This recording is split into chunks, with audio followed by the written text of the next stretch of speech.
Hello students of class second, welcome to Hindi class. Students, हमने last video में part 2 को पढ़ा था। चलिए आज हम पार्ट 3 को पढ़ते हैं। पार्ट 3 का नाम है मात्रा वाले शब्द।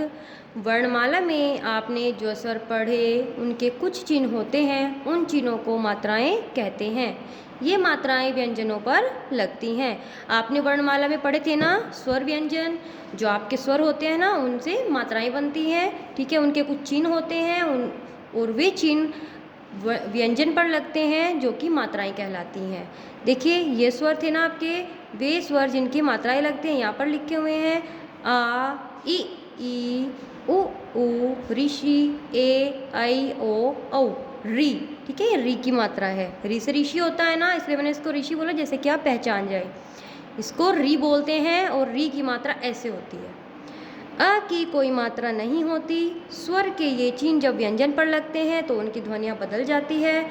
जैसे कि त पे लगा आ, ले आ ताला, मैं आ ले आ माला, क इ ते आ बे किताब, मैं ओ रे मोर, भे आ ले ऊ भालू, के ए ले आ केला। ठीक है, ये देखो व्यंजनों पर लगी हुई है मात्राएं और ये आपके शब्द बन गए हैं।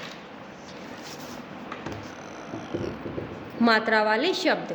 वर्णों के मेल से शब्द बनते हैं। वर्णों और मात्रा चिन्हों से हम अनेक प्रकार के शब्द बना सकते हैं, जैसे ग, उ, ले, आ, बे, अ।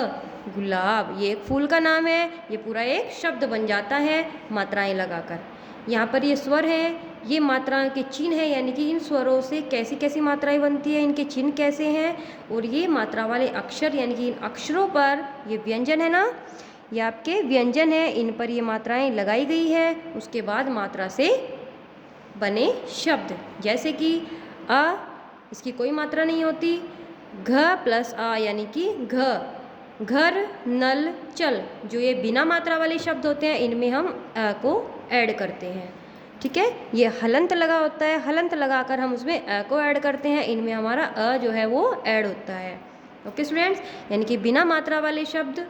फिर है आपके आ के मात्रा वाले शब्द।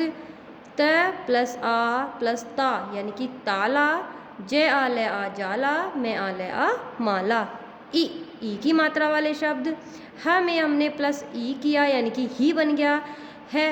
ई रैन हिरन, कै ई रैन किरण, द ई न दिन।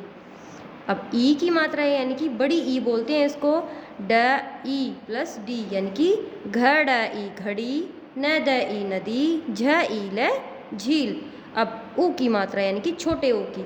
म प्लस ऊ मुँह यानी कि मुर्गा, कुर्ता, पुल। इन सभी में छोटे ऊ की मात्रा लगी है।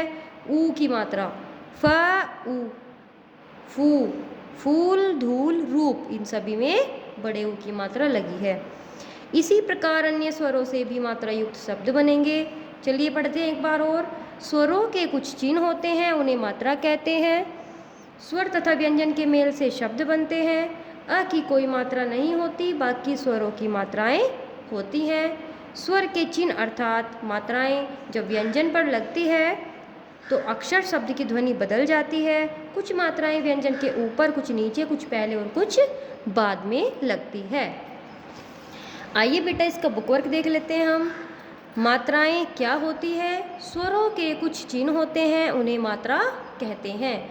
मात्रा वाले कुछ शब्द गमला, किशमिश, डोर, आलू, मेला, थैला, पुल, नदी इत्यादि, ये आपके मात्रा वाले शब्द हैं। आप चाहें तो इन शब्दों को लिख सकते हैं, अदरवाइज आप जो भी आपके माइंड में अदर्स कुछ भी वर्ड हो, कुछ भी शब्द हो अलग से मात्रा वाले, आप वो भी लिख सकते हैं। इन पे आपको मात्राएं लगानी है। स ए ब सेब, क ए ल आ केला, से अंतर आ संतरा। यहाँ पर आपकी ये 12 खड़ी है बेटा, ये मैंने आपको आपकी नोटबुक में कराई है। चलिए आपका नोटबुक का वर्क देख लेते हैं एक बार, उसको एक्सप्लेन करूँगी इसी में ही। फिर इसके बाद जो PDF आएगी उसको आप अपने कॉपी में करेंगे वर्क को। पार्ट 3 जो है उसका नाम है मात्रा वाले शब्द। प्रश्न 1, मात्राएं क्या होती है? स्वरों के कुछ चिन्ह होते हैं, उन्हें मात्रा कहते हैं। शब्द कैसे बनते हैं? स्वर तथा व्यंजन के मेल से शब्द बनते हैं। आ की मात्रा वाले 4 शब्द लिखो। गमला, ताला, जाला, मामा, ये आपकी आ की मात्रा के शब्द हैं। ऊ की मात्रा वाले 4 शब्द लिखो। मुर्गा, कुर्ता, पुल, गुलाब, ये ऊ की मात्रा है। क, च, ट, त इत्यादि की 12 खड़ी लिखो। 12 खड़ी यानी कि उसमें मात्राएं लगाओ, ठीक है। उसमें हमें क्या करना है, मात्रा लगा के लिखना है। क की खड़ी लिखते हैं पहले। क में आ की मात्रा, फिर ऊ, ए, ऐ, ओ, औ, कं, कह। हमें ऐसे ही इन चारों में मात्राएं लगानी हैं। च, चा, चू, चू, चे, चै, चो, चौ, चंग, चह। ट, टा, टू, टू, टे, टै, टो, टौ, टंग, टह। त, ता, तु, तू, ते, तै, तो, तौ, तन, तह। ऐसे ही आपकी 12 खड़ी होती है। ये आप सभी व्यंजनों पर भी लगा सकते हैं, बट मैंने यहाँ पर आपको ओनली 4 व्यंजन पे लगा के दिखाई है मात्रा। और ये इसलिए क्योंकि देखिए हम जिस पर भी ये मात्रा लगाते हैं उसकी ध्वनि बदल जाती है, ठीक है। ठीक है स्टूडेंट्स, यहाँ पर आपका जो है पार्ट 3 वो कंप्लीट होता है। इसको आप ध्यान से पढ़ेंगे अपने चैप्टर को, और ध्यान से अपनी नोटबुक में वर्क करेंगे, अपना बुक वर्क फिल करेंगे, और उसके बाद अच्छे से इसको याद करेंगे। Thank you and have a nice day.